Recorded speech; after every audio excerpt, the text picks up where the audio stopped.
నక్సలైట్లకైతే పెను సంక్షోభమే వచ్చినట్టుంది. ఎందుకంటే ఇప్పుడు తాజాగా జరుగుతున్నటువంటి పరిణామాలు గత కొన్ని రోజుల నుండి నడుస్తున్నటువంటి పతాక స్థాయికి చేరింది. ఛత్తీస్గఢ్లో వరుస ఎన్కౌంటర్లు ఒక ఎత్తు అయితే నక్సల్స్ ఆత్మవిశ్వాసం దెబ్బతిని భయాందోళనకు గురైపోతున్నారు అనడానికి సాక్ష్యం ఏకంగా అభయ్ పేరుతో వాళ్ళ జాతీయ నాయకత్వం నుంచి వచ్చిన ప్రెస్ నోటు.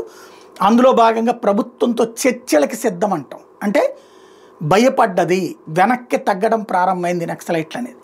దాంతో నాయకత్వానికే భయం వచ్చేటప్పుడు గ్రౌండ్ లెవెల్ నాయకుల్లో కూడా ఈ భయం పెరిగినట్టుంది. మొన్న మధ్య ఛత్తీస్గఢ్లో లొంగిపోయింది ఒక ఎత్తు అయితే, తాజాగా ఏకంగా 86 మంది మావోయిస్టులు భద్రాద్రి కొత్తగూడెం జిల్లాలో లొంగిపోయారు. ఇందులో 20 మంది మహిళలు ఉన్నారు. ఇది సంచలనాత్మకమైనటువంటి అంశం. భారతదేశంలో ఈ మధ్య కాలంలో అతిపెద్ద సరెండర్ ఇదే అని చెప్పాలా. అనూహ్యమైనటువంటి అంశం అన్నమాట. టోటల్గా పోలీసు అధికారులు ఈ పద్ధతిని స్వాగతించారు. రాబోయేటటువంటి రోజుల్లో మిగతా వాళ్ళు కూడా బయటకు వచ్చేసేటట్టయితే వాళ్ళందరికీ కూడా తగినటువంటి బ్రతకడానికి జనజీవన స్రవంతుల ఏర్పాట్లు చేస్తామని చెప్తున్నారు.